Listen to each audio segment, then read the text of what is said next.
My mother trusted you with her life, Luca. That's why this can't happen, she breathed, her voice cracking as he pinned her against the cold marble of the hallway, his shadow looming over her like a dark, forbidden promise.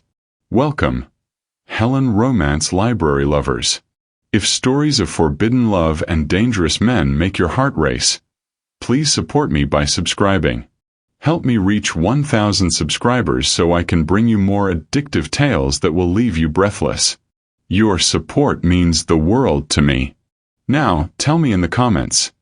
If you found out your mother's protector was actually your greatest temptation, would you honor her memory or follow your heart? Let's dive into Siena Valley and Luca Volpi's story.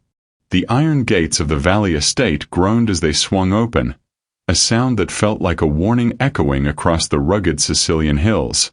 Siena Valley sat in the back of the armored sedan, her fingers twisting the hem of her black lace veil.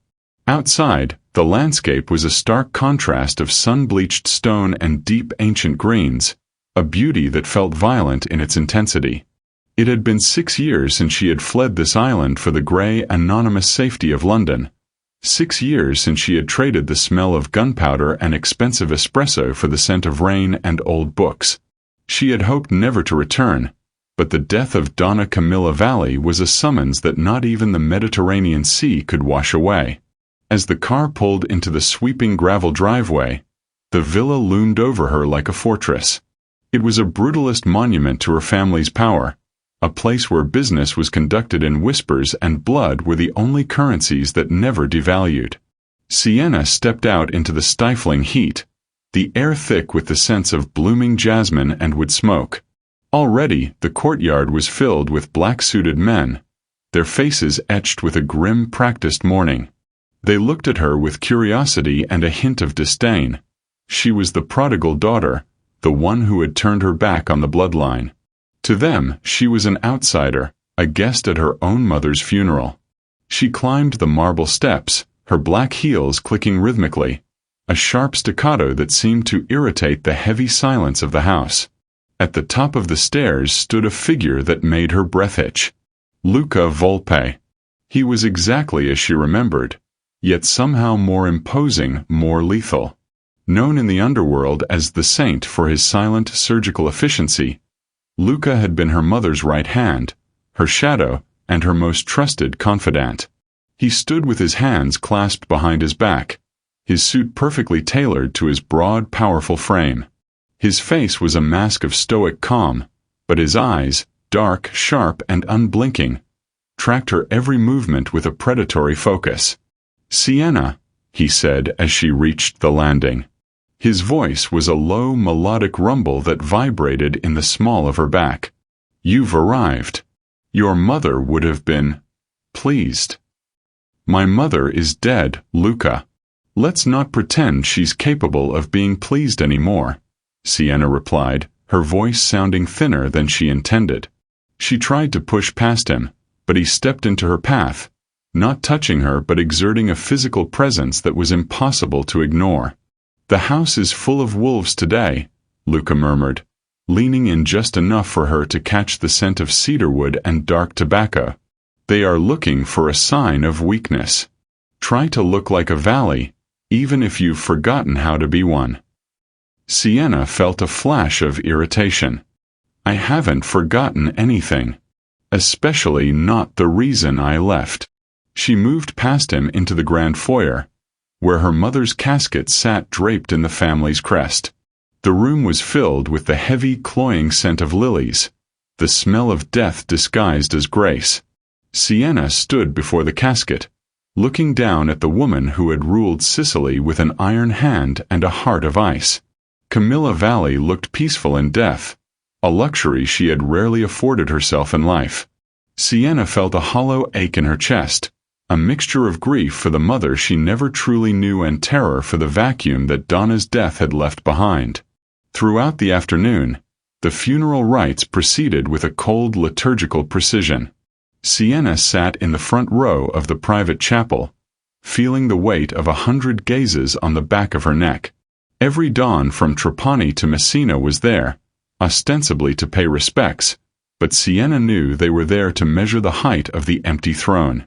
Luca stood in the shadows behind her, a silent sentinel who seemed to absorb the tension of the room. He didn't speak to the other men. He didn't need to.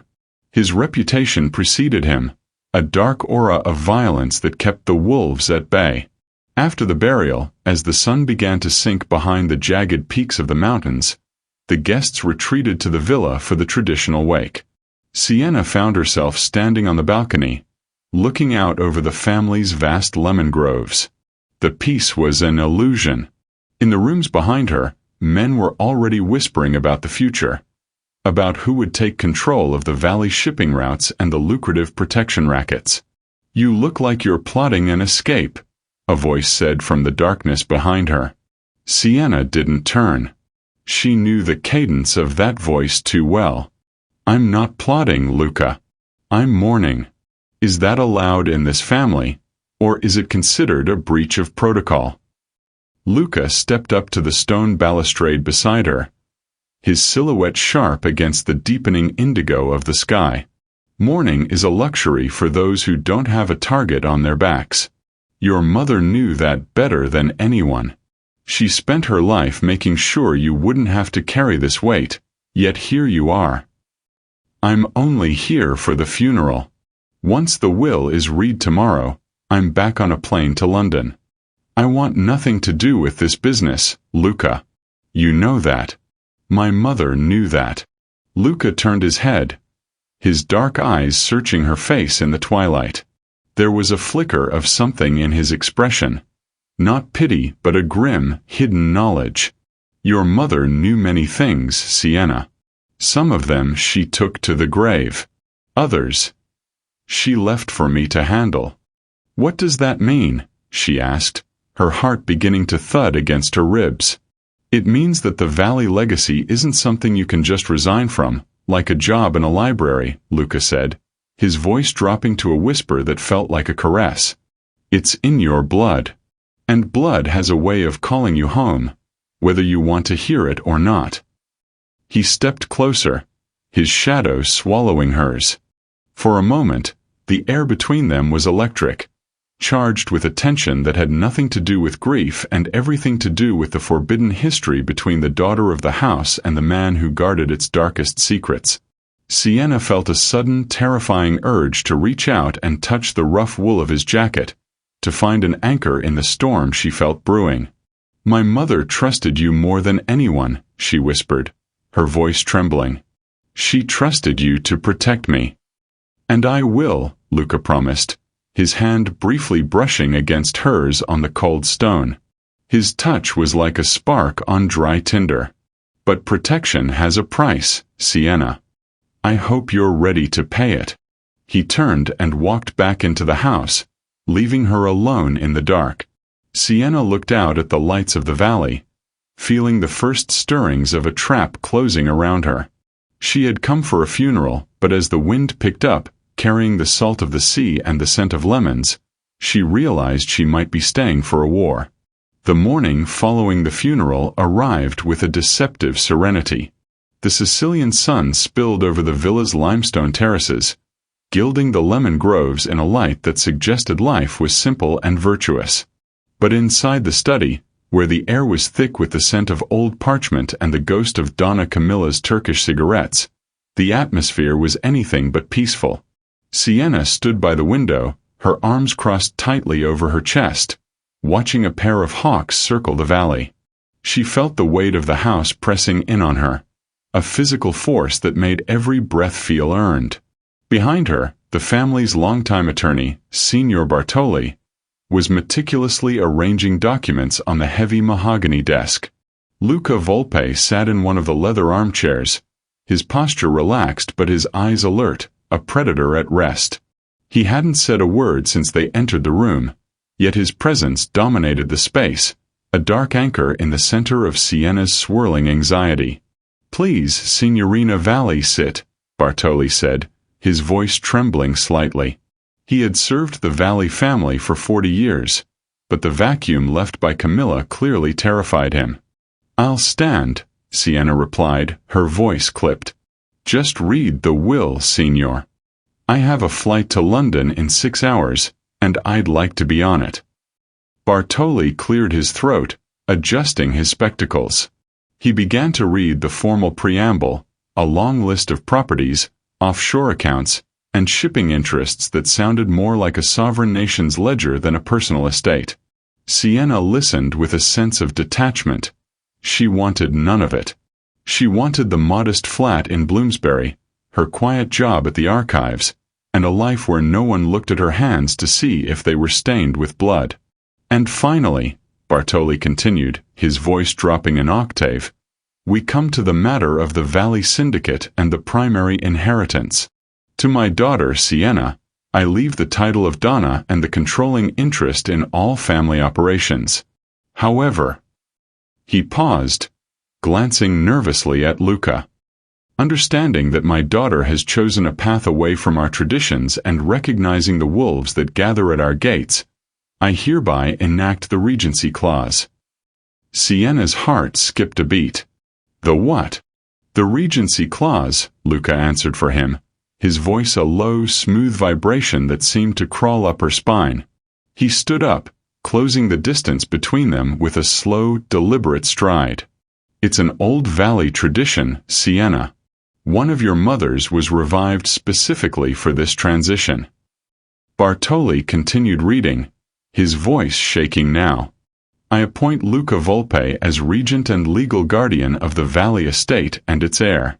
Until Sienna Valley marries a man of the council's choosing or reaches the age of 30, Luca Volpe shall have total and absolute authority over all assets, security, and the movement of the heir herself. Sienna is forbidden from leaving the Valley ancestral lands without the regent's express, written consent. The room seemed to shrink. Sienna stared at the attorney, her mind reeling. You're joking. This is the 21st century. You can't keep a grown woman prisoner on an island because of a piece of paper. In the eyes of the Italian state, perhaps, Luca said, stepping into her line of sight. But in the eyes of the families who control these hills, that paper is law. Your mother knew that if you left for London today, you wouldn't survive the week.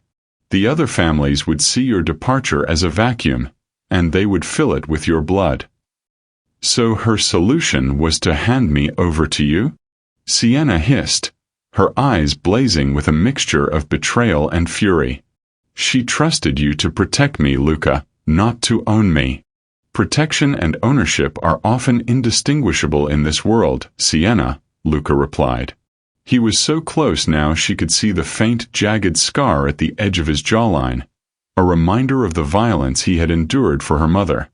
I have no desire to be your jailer, but I will not be the man who lets the Valley name die because you're too stubborn to see the targets on your back. Sienna turned back to the lawyer. There has to be a way out. A loophole. Bartoli shook his head sadly. The Donna was very thorough, Signorina. The accounts are locked.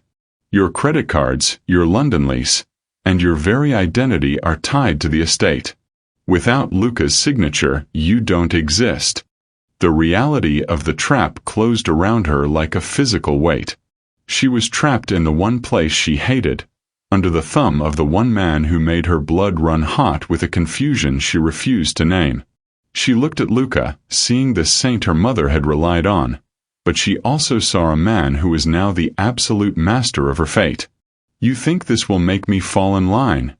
She challenged, stepping closer until her chest was nearly touching his. You think you can just play at being the Don while I sit in my room and embroider?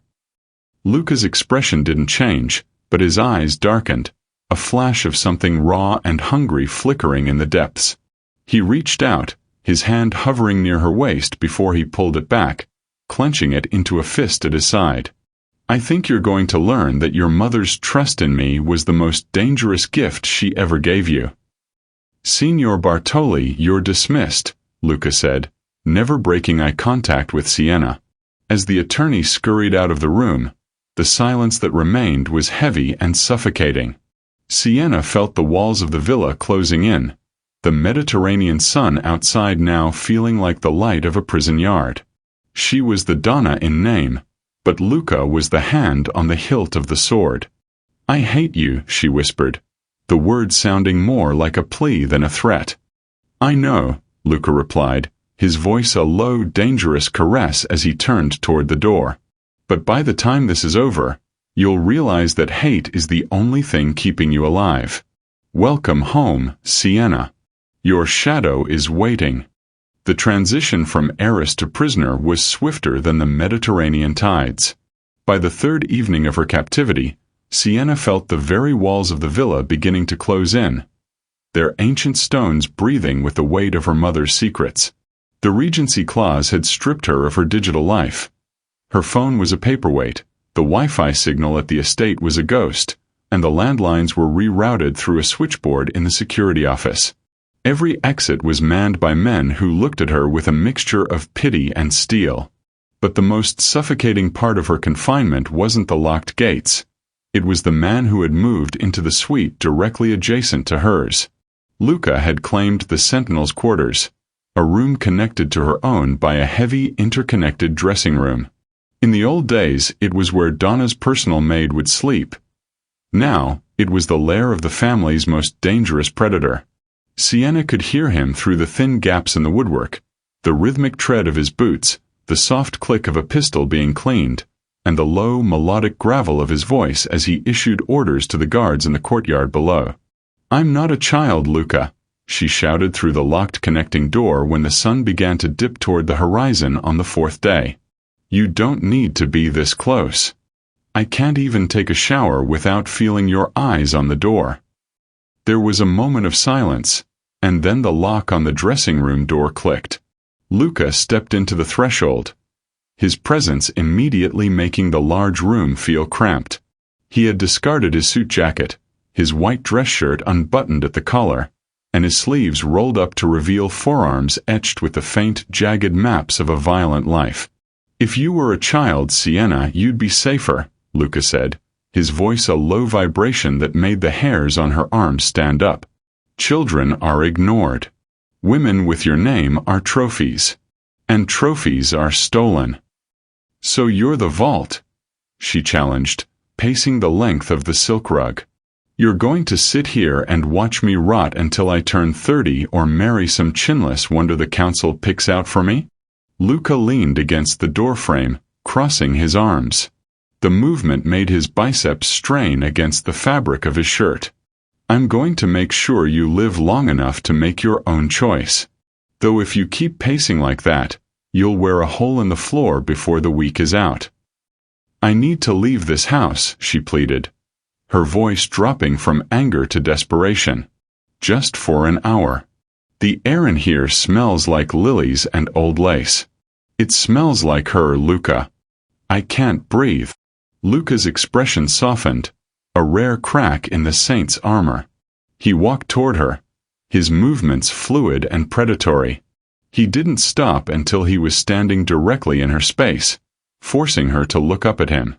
The scent of him, something metallic, something woodsy, and entirely male, overwhelmed the cloying floral scent of the room. "The village is celebrating the feast of San Rocco tonight," he said, his voice dropping to a whisper. "There will be crowds. Noise. It's a security nightmare. Please," she breathed, "dress in something dark. Something that doesn't scream valley," he commanded. "And if you try to run, Sienna, I won't chase you. I'll simply bring you back over my shoulder." "Understood." An hour later, they were winding down the mountain paths in a nondescript SUV. The village below was a riot of color and light, strings of festoon lights crisscrossing the narrow cobblestone streets. For a moment, as she stepped out into the humid night air, Sienna felt like the woman she had been in London. Free, anonymous, alive. But then she felt a hand on the small of her back. Luca was there, his touch a hot brand through the fabric of her dark sweater. He didn't let go, his body positioned so that he was a constant shield between her and the crowd. As they moved through the throng of villagers, Sienna realized that people weren't just looking at her. They were parting like the Red Sea for the man at her side. They knew him. They feared him. "Stay close," he muttered against her ear, his breath hot against her skin. They reached the edge of the village square, where a band was playing traditional folk music. The joy of the crowd was infectious, and for a split second, Sienna forgot the Regency clause. She turned to Luca, her eyes bright. "Dance with me." Luca stiffened. "I don't dance, Sienna." "The saint doesn't have a soul for music," she teased, her hand finding his. His skin was rough, calloused, and pulsing with a hidden heat. "Or are you afraid that if you let go of my waist for 5 seconds, I'll vanish into the shadows?" "I'm afraid of what happens if I don't let go," Luca rasped, his gaze dropping to her lips. The air between them changed, the festive music fading into a dull hum. In the middle of a crowded square, surrounded by hundreds of people, they were utterly alone. Sienna could feel the conflict in him, the loyalty he owed her mother fighting against the raw, visceral hunger he felt for the woman standing in front of him. Suddenly, Luca's grip tightened, but not in a romantic gesture. He spun her around, his body shielding hers as his eyes scanned the rooftops above the square. His hand went to the small of his back, where his weapon was concealed. "What is it?" she whispered, her heart leaping into her throat. "We're leaving." "Now," he growled. He didn't explain. He simply hooked an arm around her waist and began navigating the crowd with brutal efficiency. Sienna felt the shift in the atmosphere. The wolves her mother had warned her about weren't just a metaphor. They were here, in the dark, watching the heiress and her sentinel. As they reached the car and sped back toward the safety of the fortress, Sienna looked at Luca's profile, sharp and merciless in the dashboard light. He was her shadow, her protector, and her jailer. But as she touched the spot on her back where his hand had rested, she realized the greatest danger wasn't on the rooftops. It was in the room next to hers. The air in the villa grew colder as a Libeccio wind swept in from the sea, rattling the ancient window frames and carrying the scent of salt and impending rain. Sienna found herself unable to sleep, the silence of the house amplified by the rhythmic, heavy tread of Luca in the room next door. Every time she closed her eyes, she saw the way he had looked at her in the village square, the lethal protector melting into something far more dangerous. Restless, she began to sift through her mother's private vanity, a delicate piece of Florentine craftsmanship that smelled of dried lavender and secrets. She wasn't sure what she was looking for, a diary, a confession, perhaps a reason why her mother would bind her to a man like Luca. Hidden behind a false panel in the velvet-lined jewelry drawer, her fingers brushed against a thick, cream-colored envelope. It wasn't addressed to Sienna. To Luca, it read in her mother's sharp, elegant cursive, "To be opened only if the dead is called." Sienna's heart hammered against her ribs. She knew she should wait and should hand it to him, but the desperation to understand her own life won out. She broke the wax seal and began to read. "My dearest Luca," the letter began, "if you are reading this, I am gone and the wolves are at the door. I know the weight I have placed on your shoulders by giving you Sienna. I know the way you look at her, the way you have looked at her since she was a girl, with a hunger you think I didn't see. You think your saint's mask hides the man beneath, but I know the darkness you carry. I am using that darkness, Luca. I am calling in the debt you owed me since the night in Palermo. Keep her safe, even if she hates you for it. Especially if she hates you for it. Because if she loves you, Luca, she will never be able to do what must be done to the council." The letter slipped from Sienna's trembling fingers. "The hunger you think I didn't see." Her mother hadn't just known about Luca's attraction. She had weaponized it. She had tied them together, knowing that Luca's obsession would be the ultimate shield. The door to the dressing room creaked open. Luca stood there, bathed in the dim light of a single lamp. He saw the letter on the floor, and for the first time, his stoic mask shattered completely. "You weren't supposed to find that," he said, his voice a low, jagged rasp that sent a shiver of terror and heat through her. "What debt, Luca?" Sienna demanded, stepping toward him, the letter clutched in her hand. "What happened in Palermo? And what did she mean about how you look at me?" Luca didn't answer immediately. He walked into her room, his presence filling the space until it felt like there wasn't enough oxygen for both of them. He reached down and took the letter from her hand, his fingers brushing hers. The contact felt like an electric shock. "The debt is my life, Sienna," he whispered, staring down at her mother's handwriting. "Your mother saved me when I was a boy with nothing but a knife and a grudge. She gave me a name. She gave me a purpose. And in exchange I gave her my soul. Part of that deal was staying away from you. But you didn't, did you?" Sienna challenged, her voice dropping to a whisper. She could see the pulse jumping in his neck, the raw effort it took for him to stay still. "You stayed in the shadows. You watched me leave for London. You watched me try to be normal. All the while you were waiting." "I wasn't waiting," Luca growled, dropping the letter and grabbing her by the waist, pulling her flush against him. The scent of him was overwhelming now. Musk rain and the cold metal of his holster. "I was trying to survive you. You think it's easy? Watching you become everything your mother feared? Watching you look at me like I'm the monster under your bed, when all I want to do is burn the world down just to see you smile." "My mother trusted you because she knew you'd never touch me," Sienna breathed, her hands coming up to rest on his broad chest. "She thought your loyalty to her was stronger than your desire for me." "She was wrong," Luca rasped, his face inches from hers. "She was wrong about a lot of things. But she was right about the council. They're coming for us, Sienna. And if we're going to survive, I can't just be your guardian anymore." He let her go as abruptly as he had grabbed her, his chest heaving. The vulnerability in his eyes was fleeting, quickly replaced by the cold, hard steel of the saint. "Get some rest," he commanded, turning toward the door. "Tomorrow, we go to the summit. You need to be ready to play, Donna. And I need to remember my place." As the door clicked shut, Sienna sat on the edge of her bed, the silence of the villa now screaming with the weight of the secret they shared. Her mother hadn't just left her a kingdom. She had left her a predator who was struggling to keep his chains from snapping. The Valley estate was no longer a house of mourning. It had been transformed into a theater of strategic deception.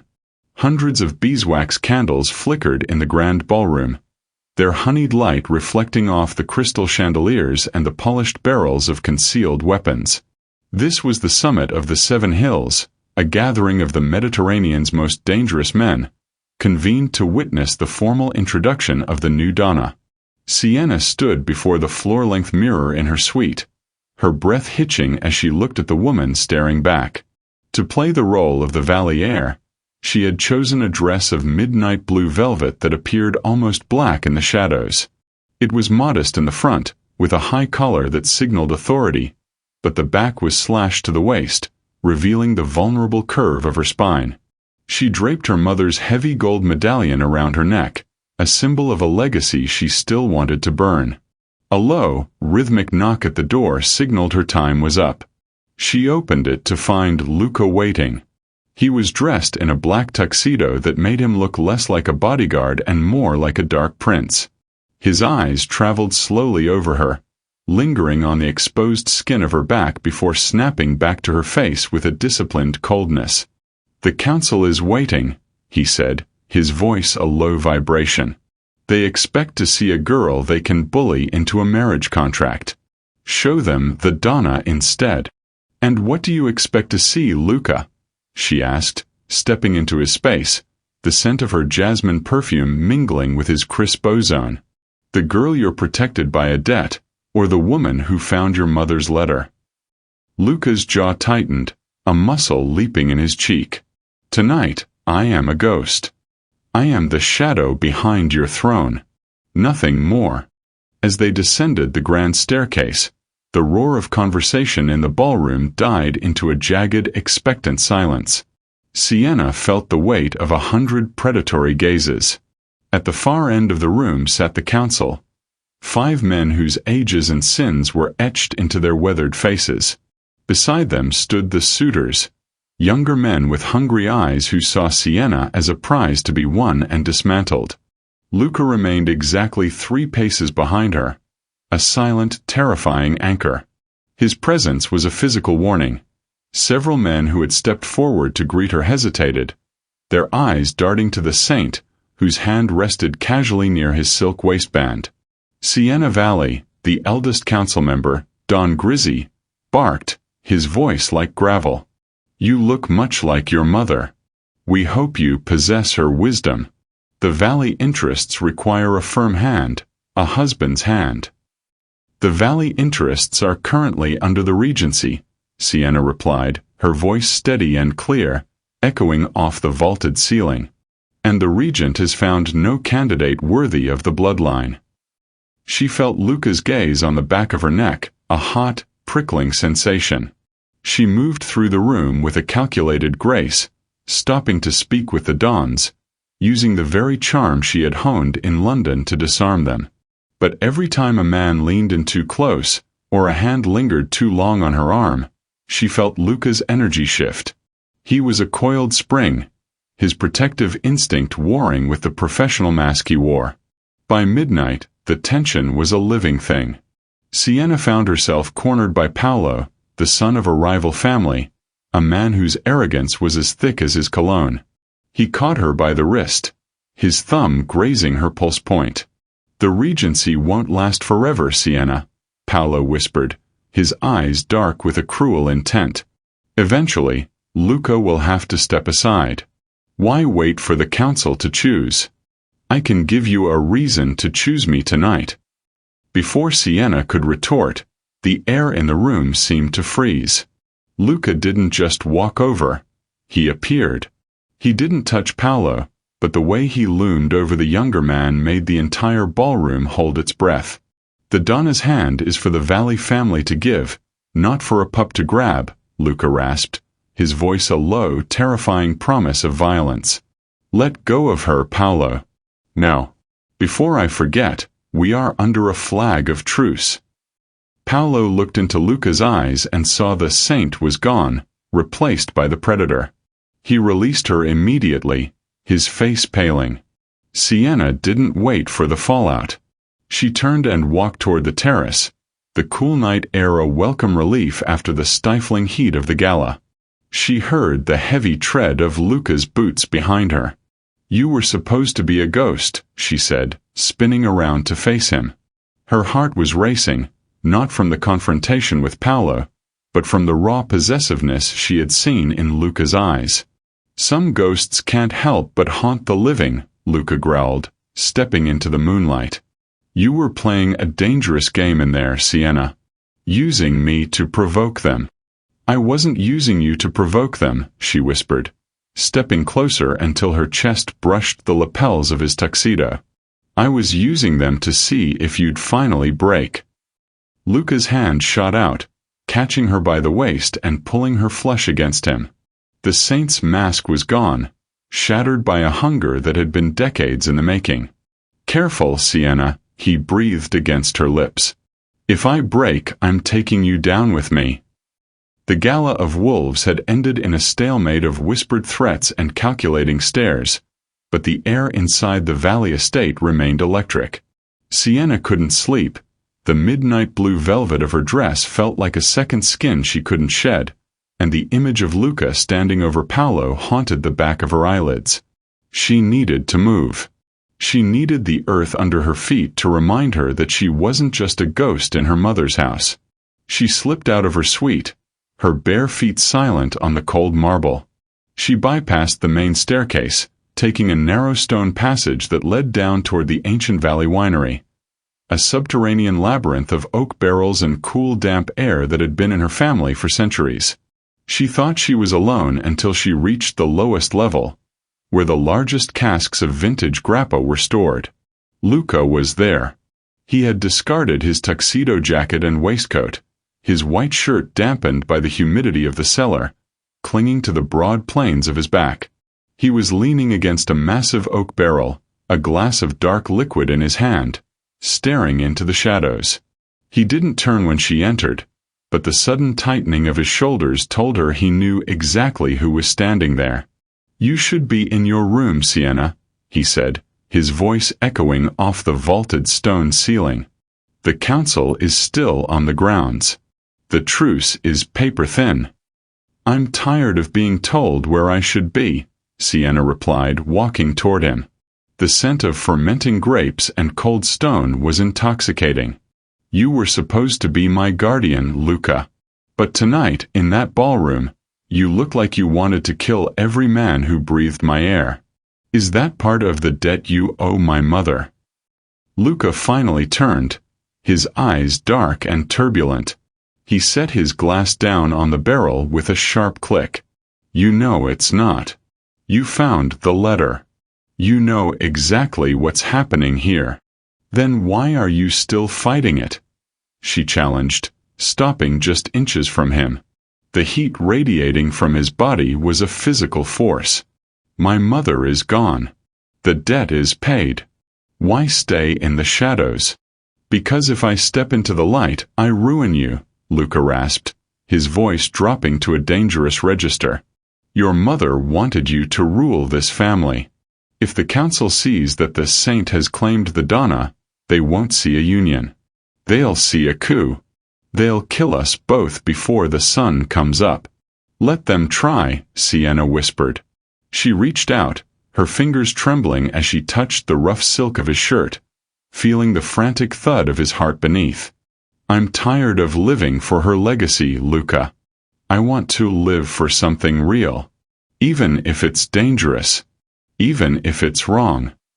Luca let out a low, guttural groan, the sound of a man reaching the end of his endurance.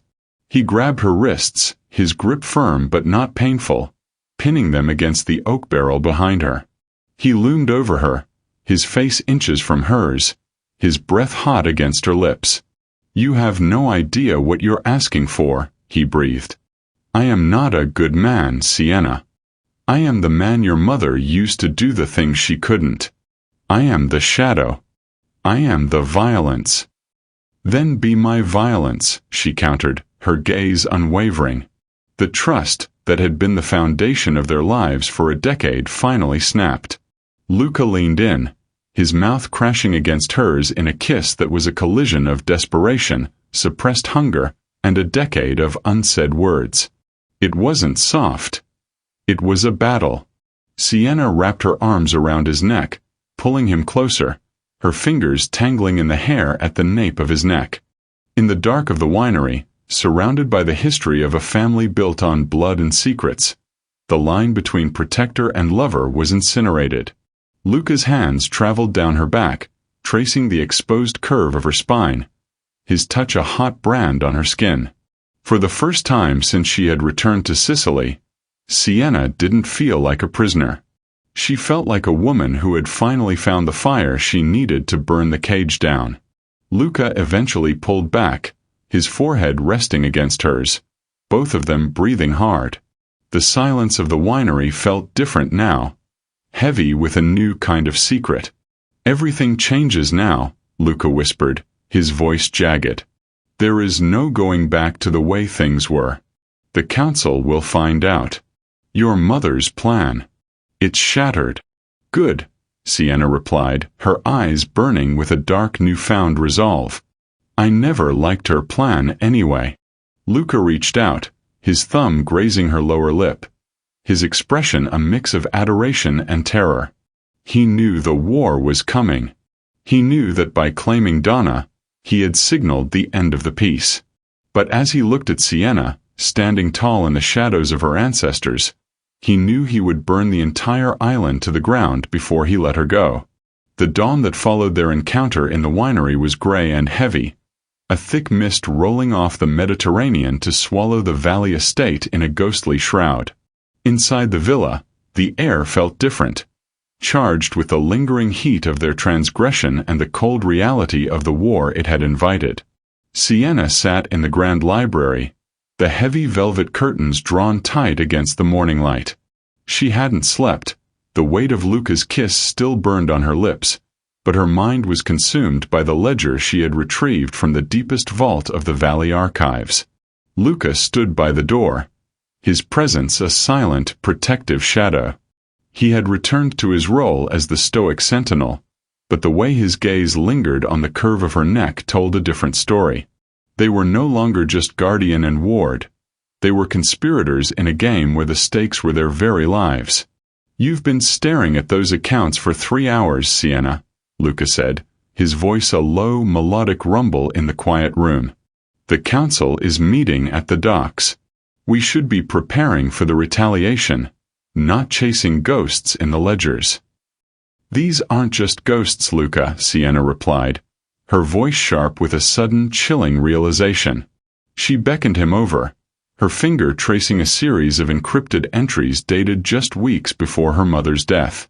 "Look at the liquidation patterns. My mother wasn't just managing the business. She was stripping it. She was moving massive amounts of capital out of the Valley accounts and into a private offshore fund, one that requires 2 signatures to access." Luca leaned over her shoulder, the scent of cedar and rain enveloping her. He studied the numbers, his brow furrowing. Camilla was a strategist, but she never weakened the family's foundation unless she was preparing for a siege. "Who is the second signature?" "It's not mine," Sienna whispered, turning the page to a scanned copy of a notarized agreement. "It's Don Grizzy's, the head of the council." The silence that followed was deafening.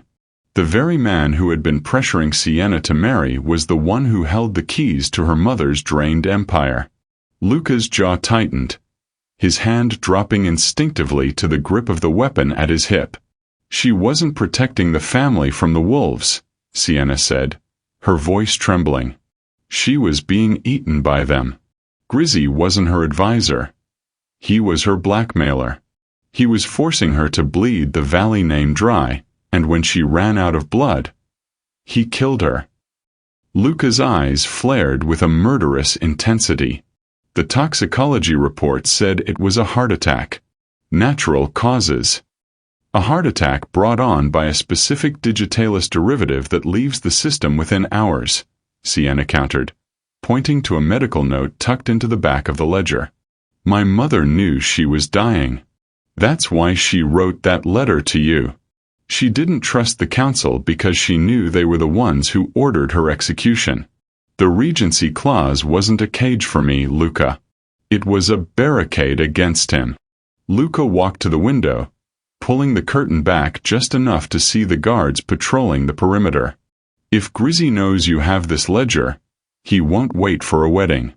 He'll move tonight. He needs you dead so he can claim the funds as the sole surviving signatory."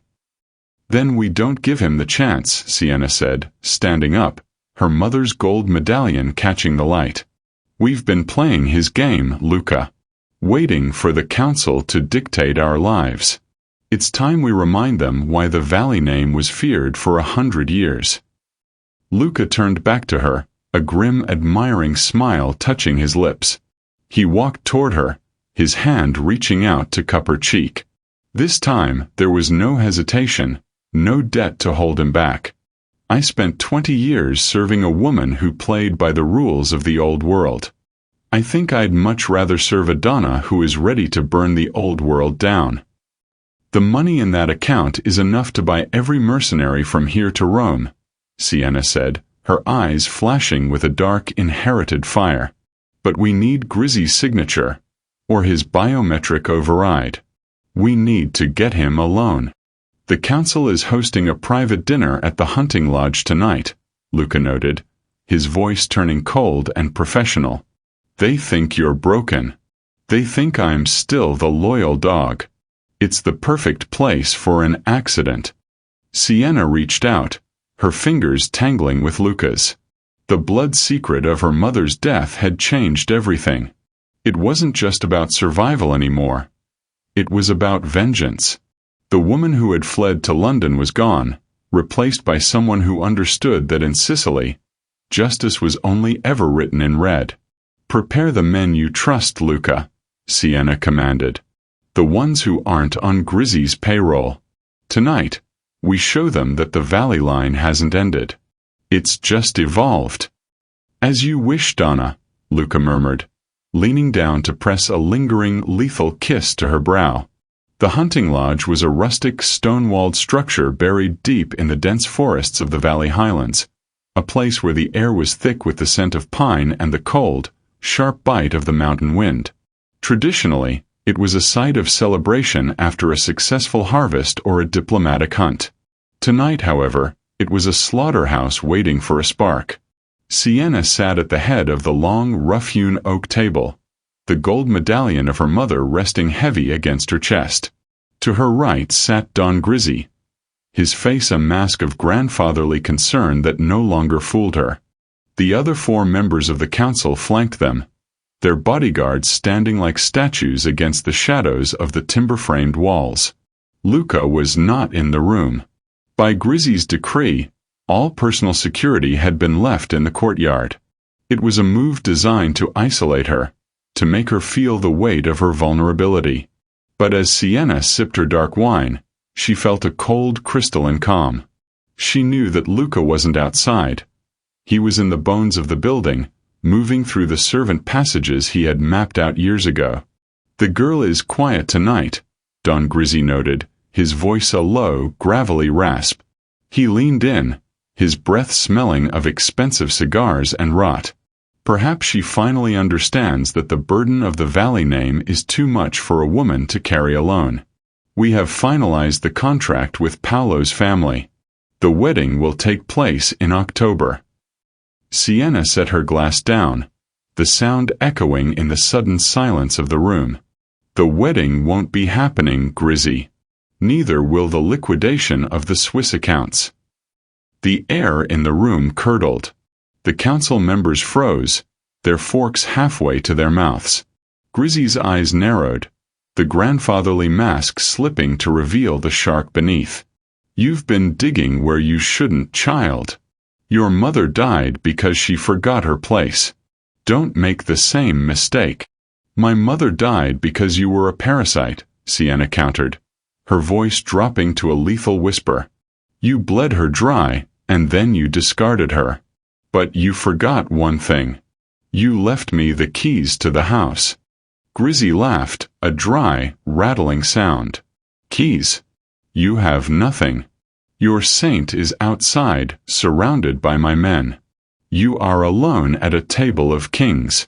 He raised a hand, a signal to the guards at the door to move in. But the doors didn't open. Instead, the lights flickered and died, plunging the lodge into an absolute suffocating darkness. A split second later, the silence was shattered by the rhythmic thud-thud-thud of a suppressed weapon. Screams erupted as the council's bodyguards were cut down before they could even draw their pieces. Sienna dove beneath the heavy oak table, her heart hammering against her ribs, but she wasn't afraid. She knew the rhythm of that gunfire. When the emergency lanterns hummed to life seconds later, the room was a gallery of carnage. The council's guards were slumped against the walls, and Luca stood in the doorway, his tactical gear splattered with crimson, his eyes fixed on Grizzy with a terrifying, singular focus. Grizzy scrambled back, his chair toppling over. He reached for a hidden pistol in his waistband, but a shot rang out, shattering the bones in his hand. He let out a pathetic, high-pitched wail, clutching his mangled limb. Sienna crawled out from under the table, standing tall amidst the ruins of the council's power. She walked toward Grizzy, who was now cowering on the floor. Luca stepped up behind her, placing a steadying hand on her shoulder. The heat of him was the only thing that kept her from trembling. "The signature, Grizzy," Sienna commanded, pulling a digital tablet from her small evening bag. "Transfer the funds back to the Valley Primary Trust.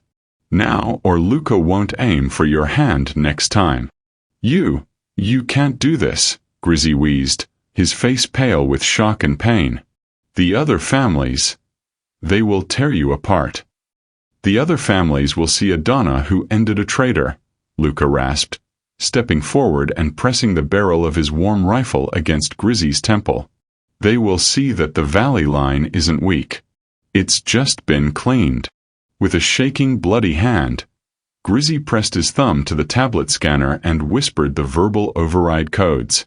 Sienna watched the progress bar on the screen reach 100%. The wealth of her family, the blood money her mother had died for, was finally back where it belonged. What now? Grizzy sobbed, looking up at them. Will you kill me in cold blood? Sienna looked at Luca.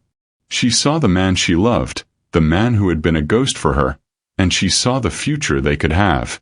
But she also saw the ledger in her mind, the record of her mother's slow, agonizing betrayal. No, Sienna said, her voice as cold as the mountain air. I won't kill you. Luca, give him the same natural heart attack he gave my mother.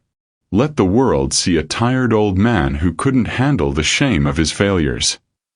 Luca nodded, a grim, professional respect in his eyes. He reached into his kit for the small, pressurized needle containing the digitalis derivative. Sienna walked out of the hunting lodge and into the crisp night air. Behind her, the night of the long knives was concluding, the old world dying in a silent room of stone. She looked up at the stars, feeling the first true breath of freedom she had known since she was a girl. The debt was paid. The vengeance was hers. And in the shadows, her sentinel was waiting to help her build something new. The morning sun rose over the Sicilian coastline, but it did not bring the usual warmth. Instead, it cast a sharp, clinical light over the valley estate, illuminating the transition from a house of mourning to the seat of a new, formidable power. The hunting lodge was a memory now, a dark secret buried in the high woods, and the council was a hollow shell. 3 of its members had fled into exile the moment the news of Grizzy's unfortunate passing reached them, and the remaining 2 had spent the night on their knees in the villa's foyer, begging for an audience with the woman they had once dismissed as a pawn. Sienna stood on the master balcony, dressed in a sharp, tailored black suit that mirrored the armor her mother had worn for decades. But where Camilla had looked cold, Sienna looked alive. Her gaze swept over the lemon groves and the distant shimmer of the sea. She was no longer the girl who had run to London to hide from her shadow. She was the woman who had walked through the fire and realized the shadow was hers to command. Behind her, the glass doors creaked open. She didn't need to turn to know it was Luca. She could feel the shift in the air, the way the atmosphere seemed to tighten and spark whenever he entered her space. He walked to her side, his movements fluid and silent, no longer the watchful sentinel but the partner in a blood-soaked pact. He wore no jacket, his white sleeves rolled up, and for the first time in years, the gun at his hip looked like a tool rather than a burden. The transfers are complete, Luca said, his voice a low, melodic gravel that stirred the air against her neck. The funds are back in the valley accounts. The mercenaries Grizzy hired have been paid off to leave the island, and the local families have sent their representatives. They're waiting in the ballroom to swear their fealty. Sienna turned to look at him. The saint was gone, replaced by a man who looked at her with a terrifying, absolute devotion. And the council? They are waiting for your judgment, Luca replied, his eyes searching hers. They want to know if the regency is over. Sienna reached into the pocket of her trousers and pulled out the heavy iron key to the valley vaults, the same key she had once viewed as a symbol of her imprisonment. She looked at it for a long moment before holding it out to Luca. He didn't take it. Instead, he reached out and closed her fingers over the metal, his large hand enveloping hers. The regency is over, Sienna whispered, stepping closer until their foreheads touched. But I'm not ruling this empire alone, Luca. My mother wanted a guardian. I want a king. Luca let out a jagged breath, his composure finally fracturing. He pulled her into him, his arms a familiar solid weight that anchored her to the earth. I've spent half my life waiting for you to see me, Sienna. Not as the man who served your mother, but as the man who would burn heaven to keep you safe. If you keep me by your side, there is no turning back. The world will see us as usurpers. They will never stop hunting us. Let them hunt, Sienna challenged, her gaze burning with a dark inherited resolve. They'll find out that a valley and a Volpe together are a force the old world isn't ready for. We aren't just surviving anymore, Luca. We're building something they can't touch. She leaned in, and this time the kiss wasn't a battle or a desperate goodbye. It was a coronation. In the quiet of the morning, with the scent of lemons and salt spray hanging in the air, they sealed a new law. The forbidden attraction that had been a source of shame was now the foundation of their throne. Now, for the final question. Do you think Sienna and Luca will be able to rule differently from Donna Camilla, or does the power of the Mafia always eventually corrupt those who hold the key? Leave a final comment below. Sienna pulled back, taking the gold medallion from around her neck. She walked to the edge of the balcony and, with a flick of her wrist, tossed the heavy gold disc into the dense green of the groves below. She didn't need her mother's jewelry to prove who she was. The power was in her blood, and the man at her side was her chosen sword. Come, she said, reaching back to take Luca's hand. The wolves are waiting to be led. As they walked through the grand foyer, the remaining council members bowed their heads, their faces pale with a new, frantic respect. Sienna didn't stop to acknowledge them. She walked straight to the heavy mahogany doors of the study, the room where her mother had signed away her life. She threw the doors open and took her seat at the head of the desk. Luca didn't stand behind her this time. He took the chair beside her, his hand resting openly on the desk next to hers. The message was clear to everyone in the room. The shadow had moved to the light, and Donna was no longer alone.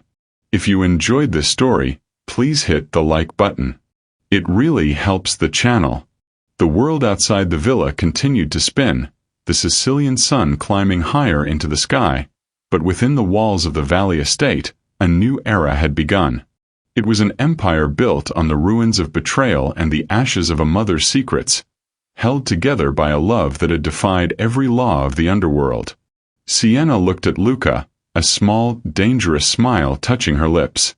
Now, she said to the room at large, let's discuss the new rules. Don't forget to subscribe to the channel so you don't miss the amazing new stories coming soon. Thank you for being part of the Helen Romance Library. The end.